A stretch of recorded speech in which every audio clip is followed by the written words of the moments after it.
C7 Sociedad.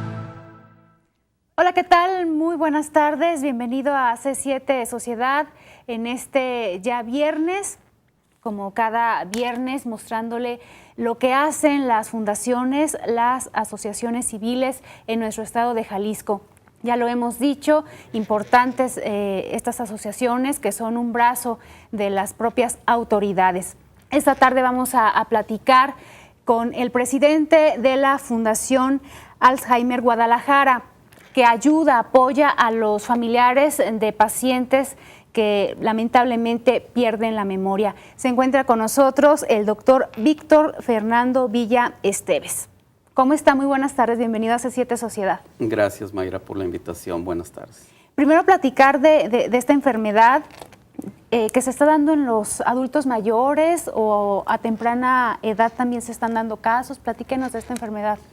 Sí, mira, la enfermedad de Alzheimer es una enfermedad que pertenece al grupo de las demencias, así se conoce a este grupo de padecimientos que afectan al cerebro.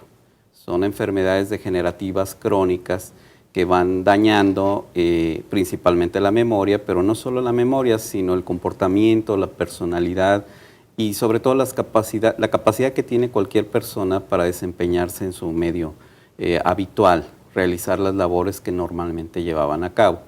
Si bien es una enfermedad que afecta principalmente a los adultos mayores después de los 65 años, la enfermedad de Alzheimer también tiene una parte mínima, o hablamos de menos de un 5%, que da y puede dar a las personas menos de 60 años. Te hablo de individuos de 30 o 40 años de edad. Jóvenes. Jóvenes, ¿sí? La enfermedad de Alzheimer no es exclusiva de los viejos. Es una enfermedad que puede afectarnos a todos, en cualquier estrato socioeconómico, en cualquier nivel cultural o académico y cualquier sexo, ¿no? Principalmente las mujeres, pero a cualquiera de ellos. ¿Por qué se presenta esta enfermedad? ¿Tiene que ver con la herencia o qué factores influyen?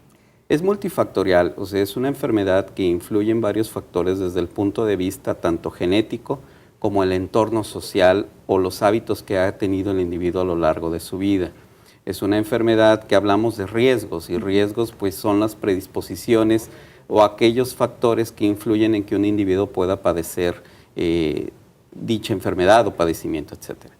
Estos factores de riesgos son múltiples. No hablamos como un virus, una bacteria en particular. En el caso de Alzheimer se desconoce cuál es o no existe el origen principal, sino que se echa la culpa, por llamarlo así, a varios factores. Entonces hablamos, por ejemplo, te puedo decir que factores de riesgo se consideran desde traumatismos en la cabeza, enfermedades crónico-degenerativas, la obesidad, el tabaquismo, el alcoholismo, la hipertensión, trastornos neurológicos previos. Vamos, el individuo desde el momento del parto va adquiriendo ciertos factores de riesgo a lo largo de la vida.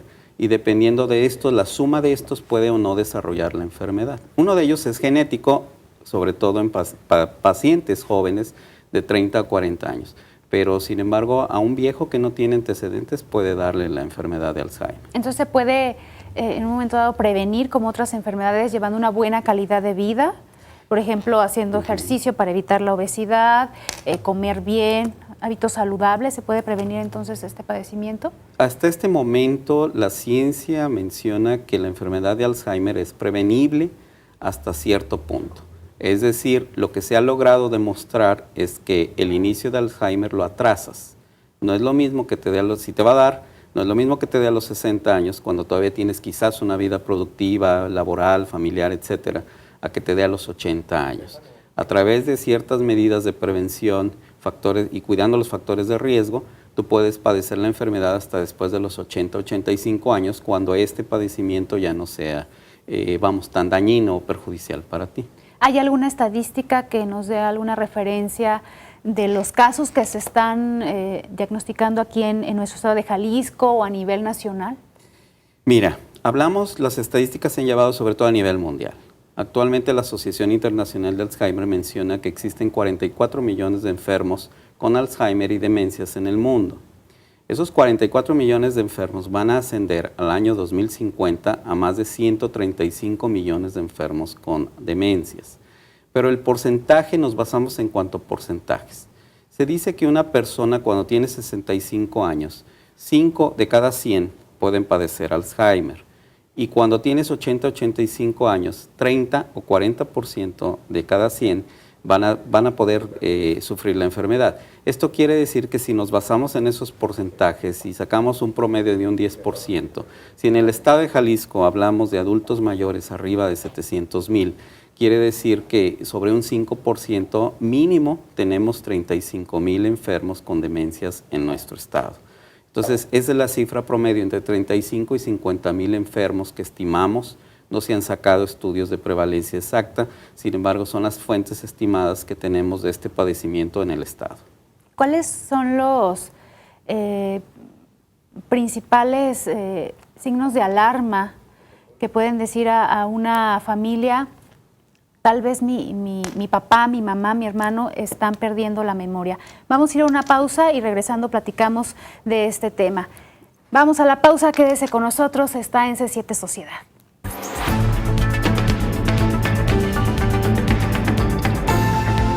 C7 Sociedad.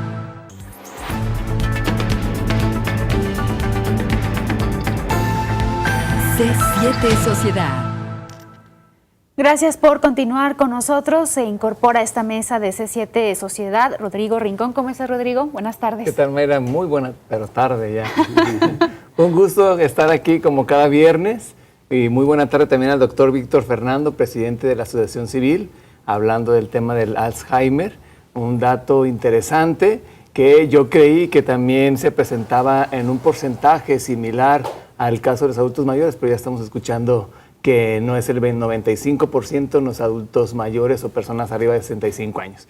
Y antes del corte escuchaba que habías hecho una pregunta al doctor Mayra. Esos signos de alarma para familiares que pudieran decir, mi papá, mi mamá pudiera estar perdiendo la memoria, ¿cuáles serían? Mira, la enfermedad de Alzheimer y este tipo de demencia se caracteriza porque afecta de manera individual a las personas. Es decir, influye, por ejemplo, en la escolaridad que tuviste, el entorno laboral, etc.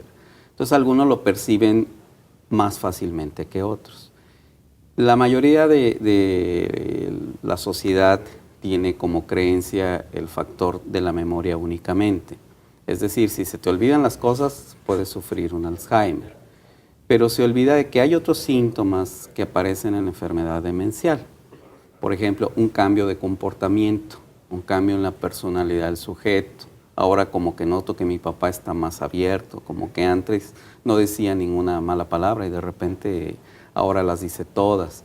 Como que mi mamá era muy inhibida, muy vergonzosa y de repente la notamos desinhibida.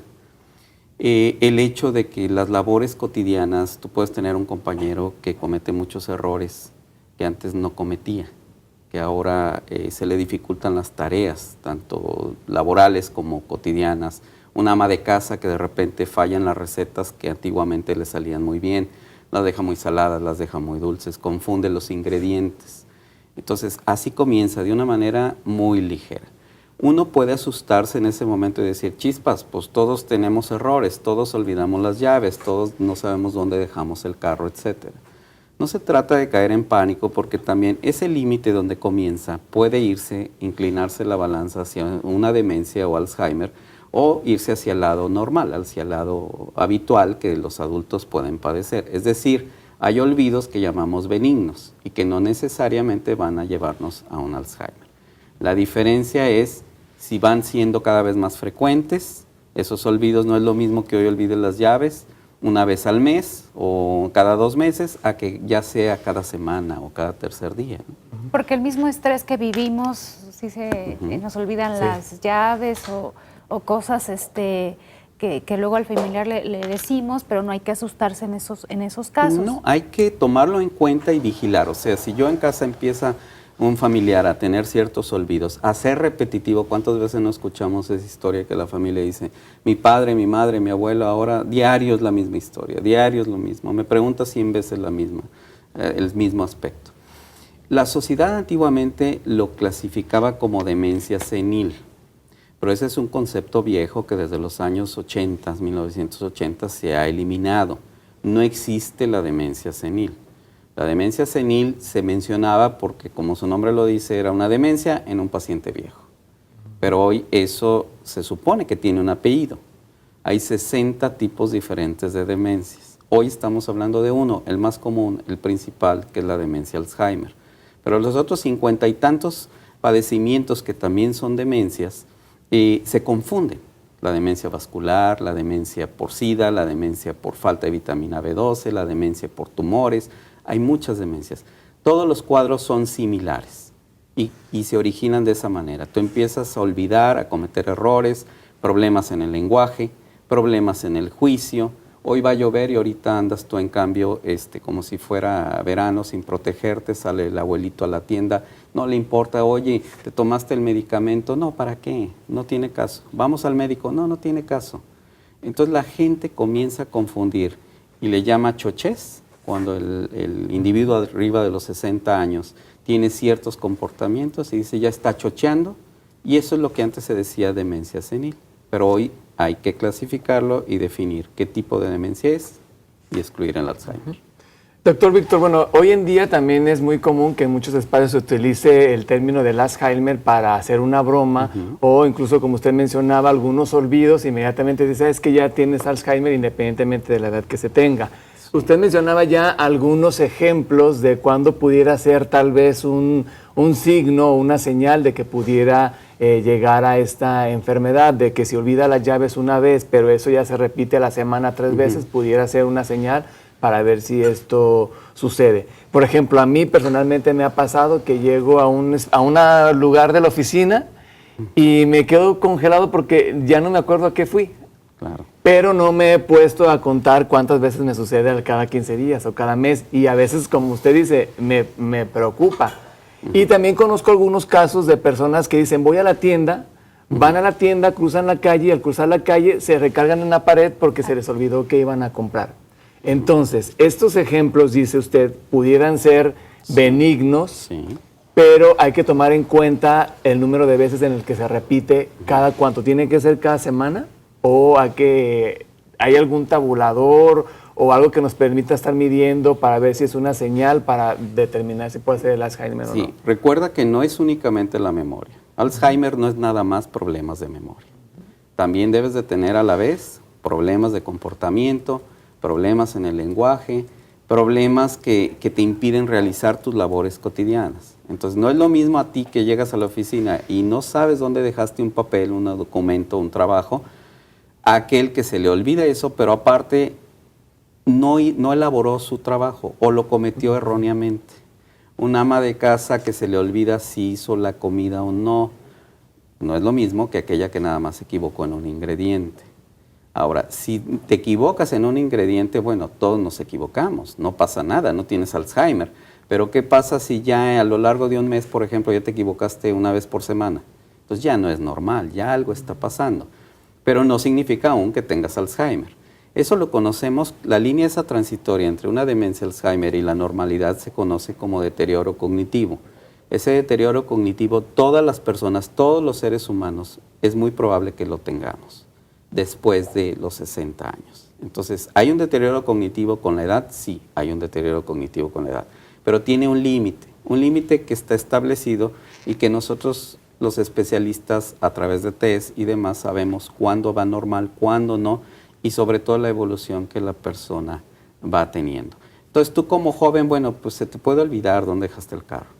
Pero si aparte de eso se te olvidó tu cumpleaños o el cumpleaños de un familiar muy querido, se te olvidó ir a una cita y los dejaste plantado, cometiste errores al dar el cambio, no recuerdas con facilidad los teléfonos y empiezas a tener cambios en el humor, te vuelves más agresivo, más irritable, no duermes bien, empiezas a padecer insomnio, aguas, porque ahí hay un problema, hay un deterioro cognitivo que si bien puede estar dado porque resulta que tú como joven te has desvelado y no has dormido más que 2 horas esta semana. Entonces va a ser normal. Pero si estás durmiendo, no te estás desvelando, no tienes estrés laboral, ni personal, ni ninguna otra enfermedad, no tiene por qué tu cerebro tener esos errores. Ahora, estos casos, los que están alrededor de la persona deben darse cuenta. Es muy difícil que esa persona a quien le están pasando las cosas diga, ¿Se me están olvidando? ¿Cómo es, doctor? Estás diciendo algo clave, porque fíjate que cuando inicia la demencia, el paciente que empieza a sufrir ese padecimiento es el que nota los errores, pero su entorno no, pero él lo percibe. Entonces dice, chispas, me está pasando algo. Y entonces sufre dos trastornos emocionales y psicológicos muy frecuentes, que es la ansiedad o la depresión. Para colmo, la depresión acentúa la demencia y la empuja, es un acelerador de la demencia. Pero esa persona es la única que lo percibe. Hasta ahí es deterioro cognitivo. Cuando avanza hacia la demencia, el entorno se da cuenta. Tú ya te fijaste que tu compañero olvidó el trabajo, que tu compañero se acomodó a lo mejor la camisa o los zapatos al revés o el calcetín, la forma de vestir impropia, que tu compañero no hizo su labor tal y como antes, la desempeñaba perfectamente y tiene problemas en el lenguaje. Entonces tú ya te diste cuenta. Cuando la gente de nuestro alrededor se da cuenta, ahí es cuando empieza el problema. Antes no, antes si eres tú solo quizás somos muy exigentes con nosotros mismos y los errores los magnificamos. Pero si ya tú como hijo te das cuenta que tu padre, tu madre está repetitiva, todos los días te dice lo mismo, al cabo en una hora te repite la misma historia o la misma pregunta, se le olvidan las cosas, no se toman su medicina, comete errores en sus labores diarias, se mantiene apático, es otro de los síntomas, la apatía, el no quererse desempeñar, un cambio total en su personalidad, ahí hay que atendernos.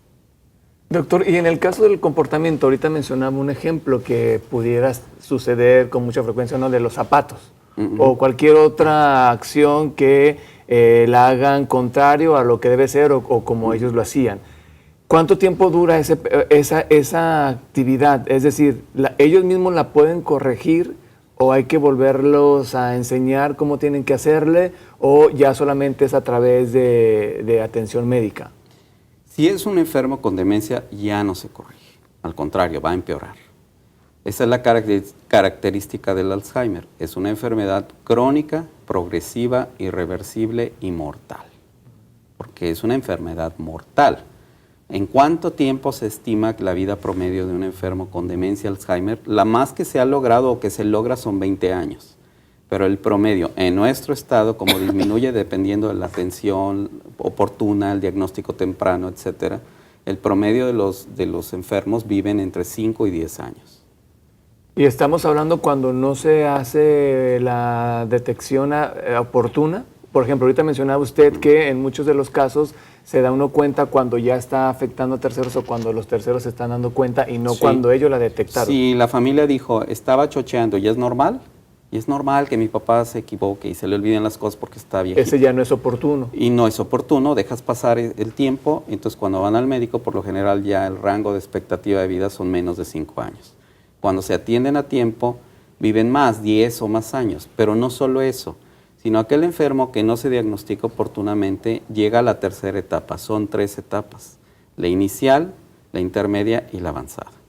Entonces, cuando no los diagnosticamos temprana y oportunamente, el enfermo va a avanzar y va a ser un enfermo dependiente. Todo enfermo con demencia llega a la dependencia total, pero en Alzheimer es dramática, es rápida a lo largo de esos años. Y si llega a la última etapa se vuelve un bebé de 50 o 40 kilos que no va a flexionar sus extremidades, que no va a saber comer, que prácticamente hay que moverle la quijada para que coma, que llega el momento que ya no degluten, hay que alimentarlos por sonda.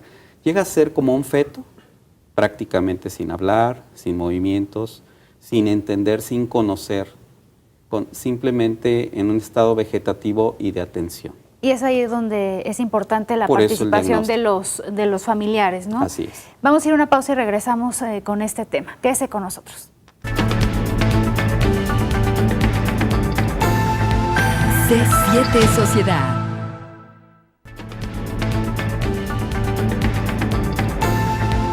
C7 Sociedad. Qué bueno que continúa con nosotros en C7 Sociedad. Ahorita datos importantes que estábamos platicando fuera del aire y se los vamos a compartir, que nos quedamos ahorita asombrados, Rodrigo, sobre todo de los pacientes jóvenes con Alzheimer.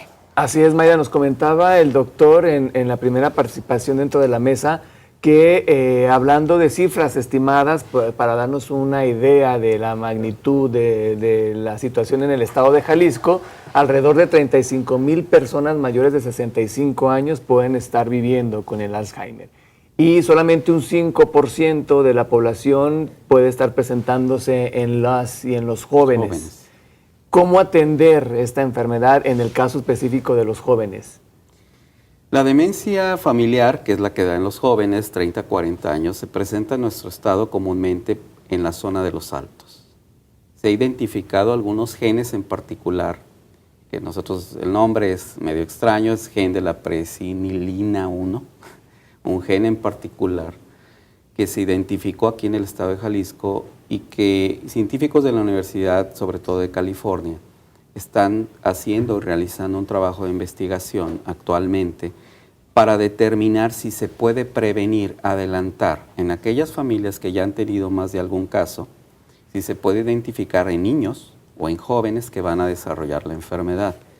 Te debo decir que es impactante el desarrollar un Alzheimer a temprana edad. Yo tuve un caso, recuerdo el caso de un paciente a los 40 años, que la esposa lo notó un día que llegó simplemente a su casa y encontró al esposo peleando por un carrito con su hijo.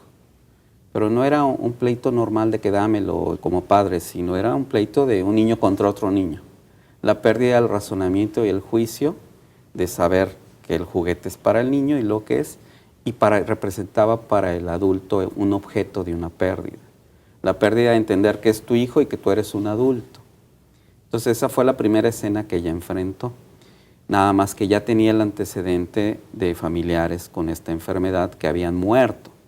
Es una enfermedad que afecta aceleradamente al individuo joven. La mayoría fallece en un lapso, los casos que yo he conocido son de 2 años máximo de sobrevida. En esos 2 años avanzan a un estado de que no hablan, se acaba el lenguaje, no caminan, pierden los reflejos y llegan a un estado lamentable. Tú los ves cómo se va acabando el individuo en tan solo 2 años promedio. Es muy acelerada ese daño neurológico.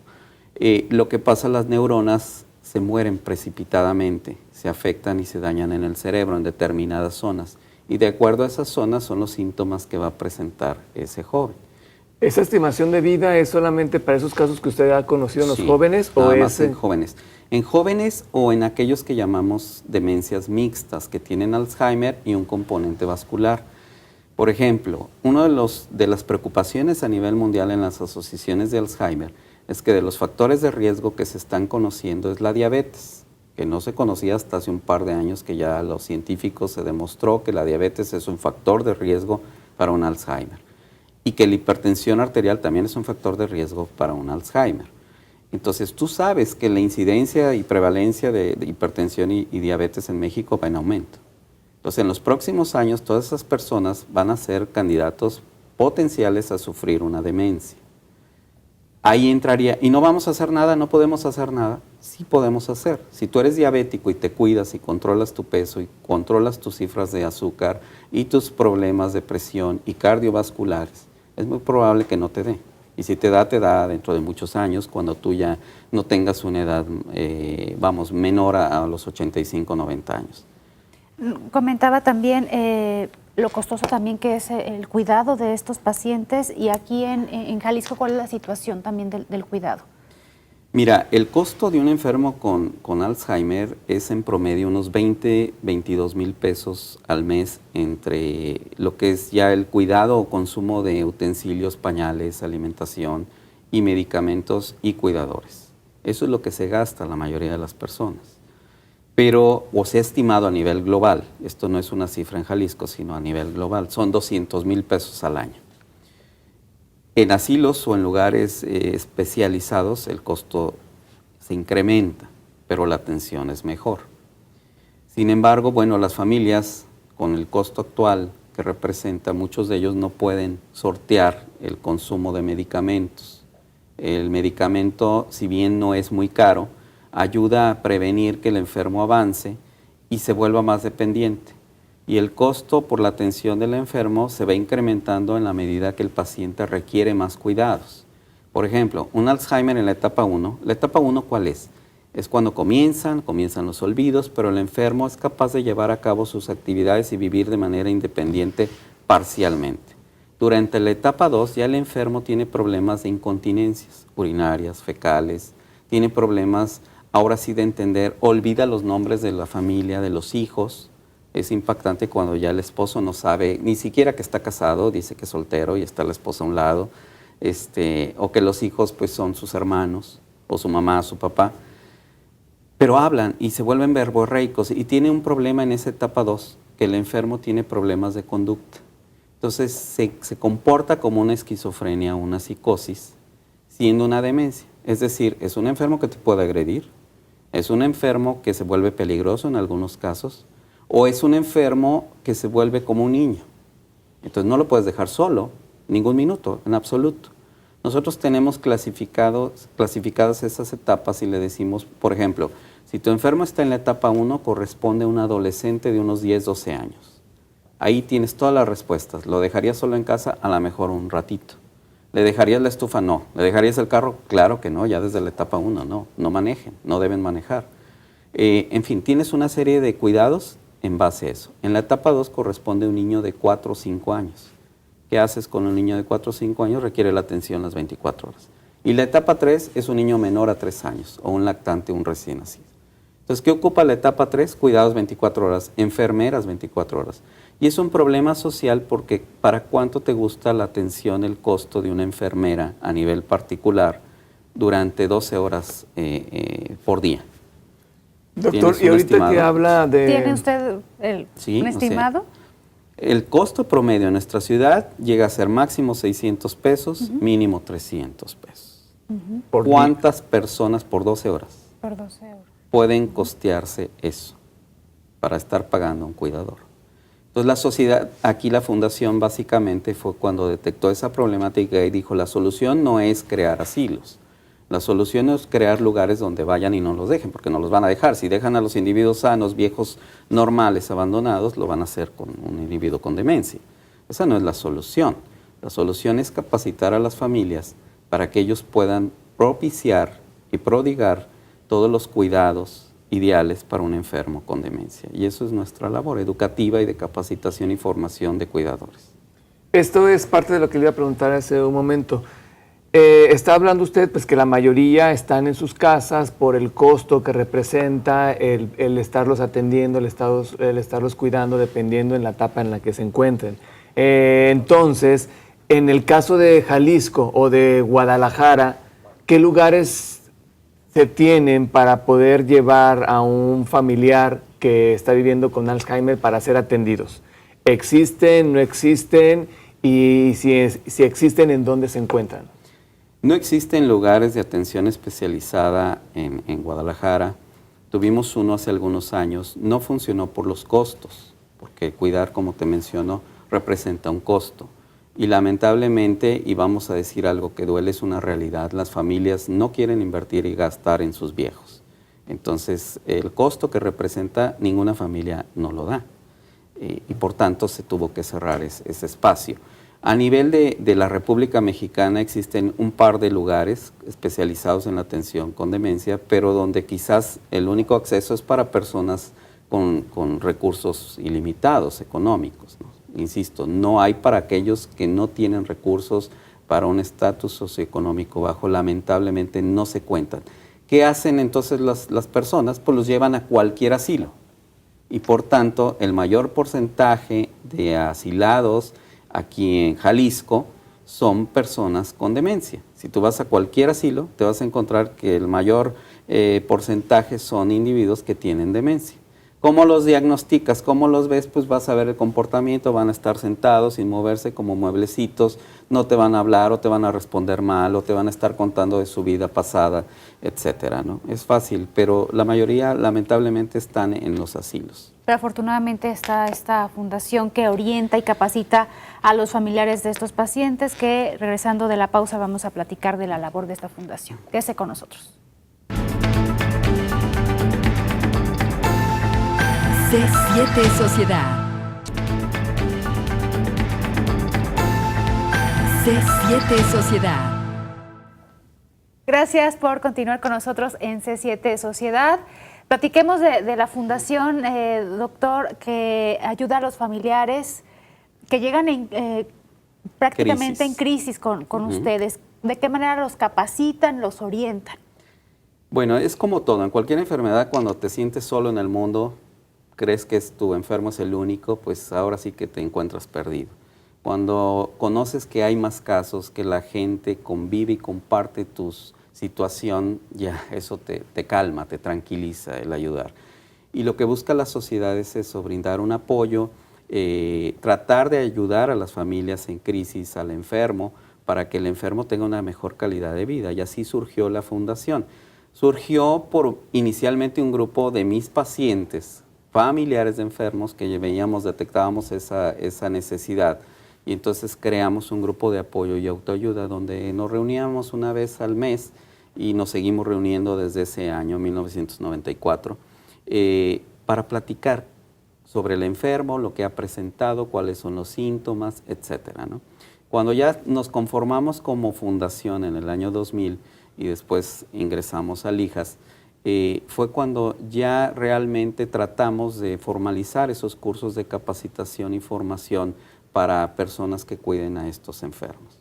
Y lo hacemos periódicamente, 2 o 3 cursos al año, tratamos o siempre han sido de manera gratuita, tenemos un evento anual que por lo general van más de 500 familiares para estos eventos. Hemos tenido la oportunidad de contar con expositores internacionales y tratamos de que la gente conozca si hay avances o no de la enfermedad.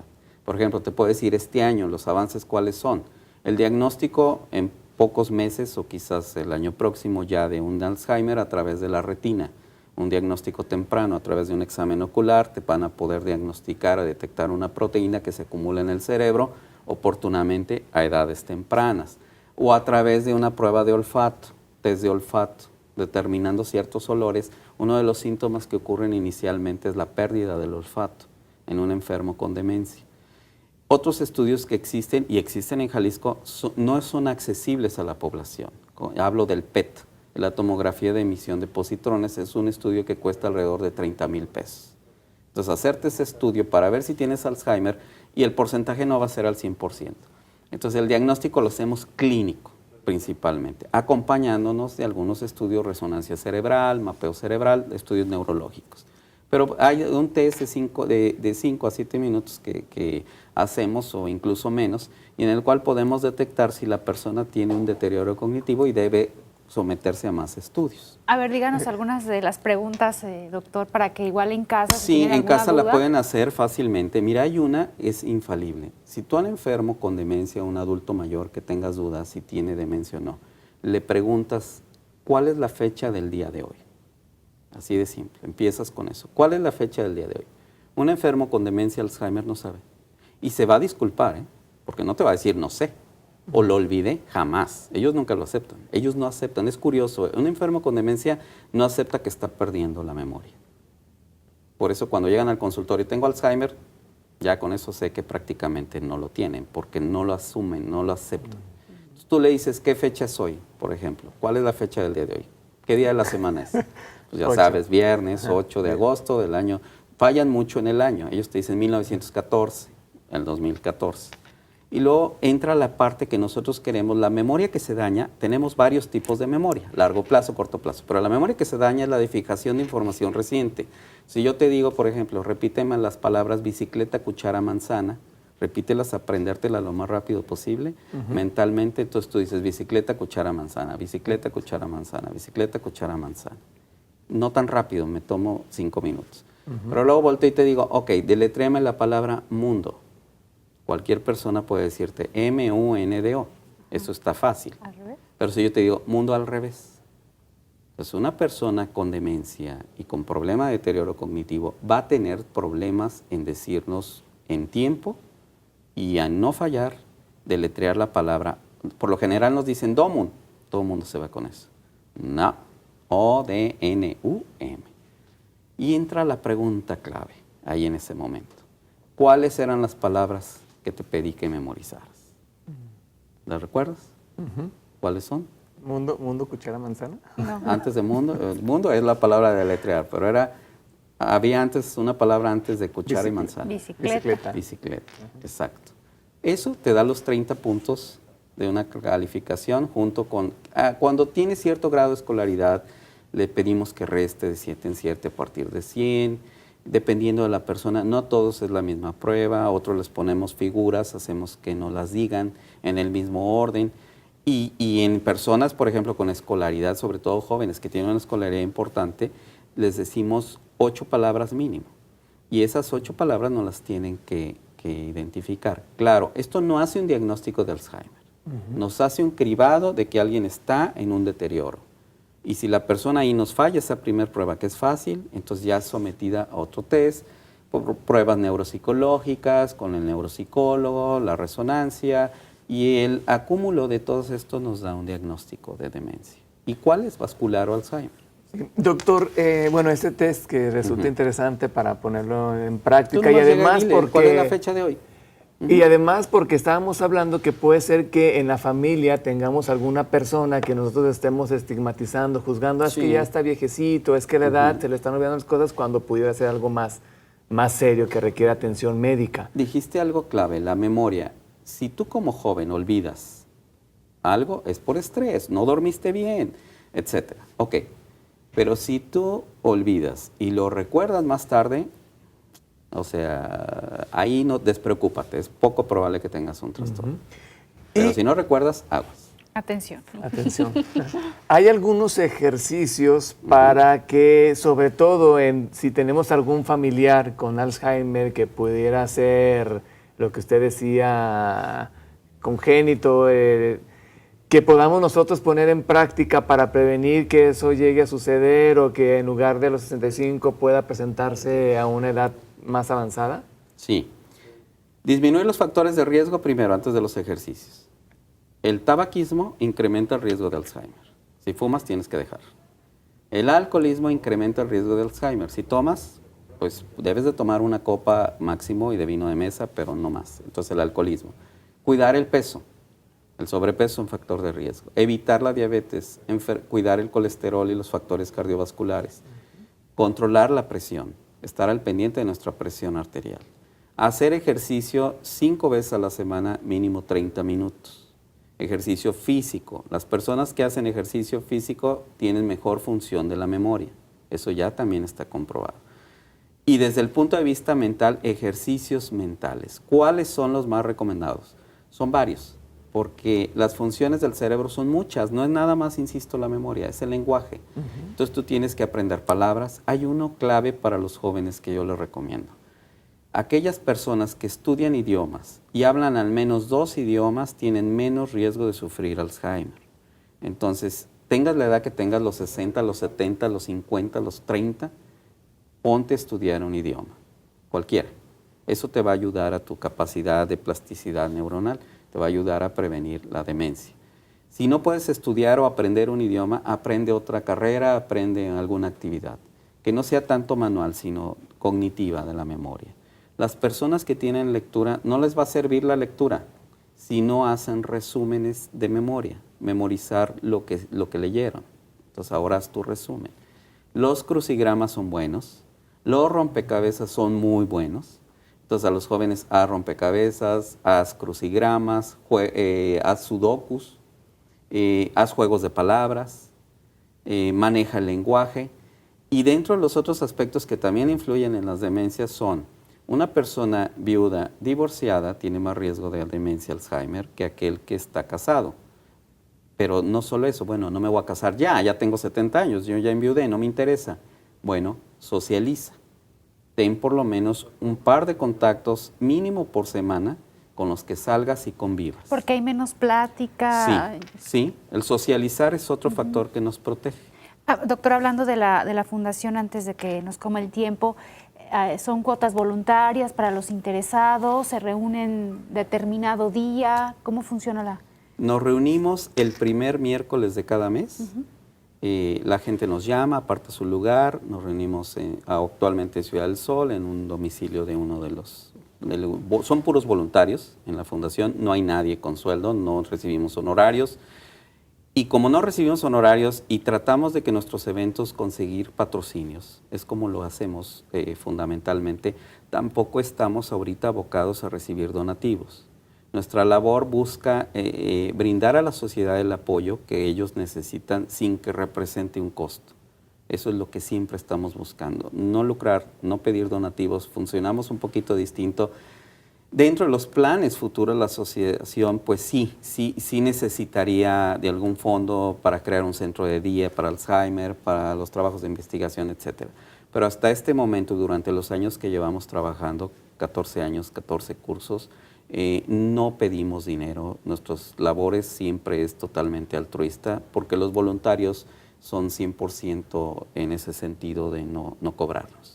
¿Algún teléfono, la dirección? Sí, cómo no. En el teléfono 1581-3274, 1581-3274, es el teléfono que nos pueden llamar para apartar su lugar. El primer miércoles de cada mes, de 7 a 8 de la noche, nos reunimos para el grupo de apoyo y autoayuda. Y también en el 3641-7810, 3641-7810, nos pueden contactar. Por supuesto en mail, alzheimergdl@hotmail.com. Cualquier pregunta, cualquier duda, comentario. Y en la página web www.alzheimergdl.com. ¿Qué recomienda? ¿Que vayan todos los familiares que conviven con el paciente? Un problema común es que uno solo de los hijos cree que tiene su papá la demencia, sabe que la tiene, lo lleva con nosotros y el resto dice, no, no es cierto, no tiene nada, el médico miente, mi papá solo tiene vejez. Entonces, por supuesto que hay que involucrar a toda la familia, deben trabajar en equipo, la única manera de sobrellevar esta enfermedad y sobrevivir es trabajar en equipo, dar responsabilidades a cada uno, quien no pueda con dinero lo haga con tiempo y pensar siempre en el enfermo, ¿no? Anticiparnos al enfermo. Como joven, la principal recomendación es que antes de que cumplas 60 años realices la tutela autodesignada, que es un procedimiento, un recurso legal que se tiene en el estado de Jalisco, para que tú, si algún día llegas a tener una demencia, sepan qué hacer contigo, cuáles fueron tus decisiones, hasta qué punto de intervención, desde el punto de vista económico, quién te va a cuidar, quién va a ser el tutor que te va a prodigar esos cuidados. Se recomienda que, como el testamento es obligado, las familias lo hagan. Y que conozcan de la enfermedad, quien quiera conocer en la página web o hablándonos, con todo gusto. Bien, estamos llegando al final, Rodrigo. Gracias, Mayra. Gracias al doctor Gracias, por su doctor. participación. Un tema muy interesante como otros, pero en lo particular me llamaba mucho la atención por el desconocimiento que a veces tenemos y que prejuzgamos a los viejecitos sobre todo. Y vámonos Así a hacer es. los ejercicios, Rodrigo. Bien. Gracias por su atención. Buenas tardes.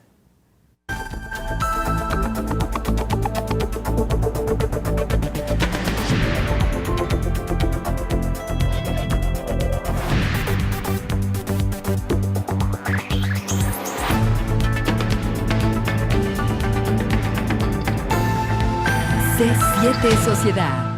Los comentarios y las opiniones vertidas en este programa son responsabilidad de quienes las emiten. De ninguna manera representan el punto de vista de C7 Jalisco. Se difunden como un ejercicio de pluralidad, diálogo y tolerancia. Derechos reservados C7 Jalisco 2014.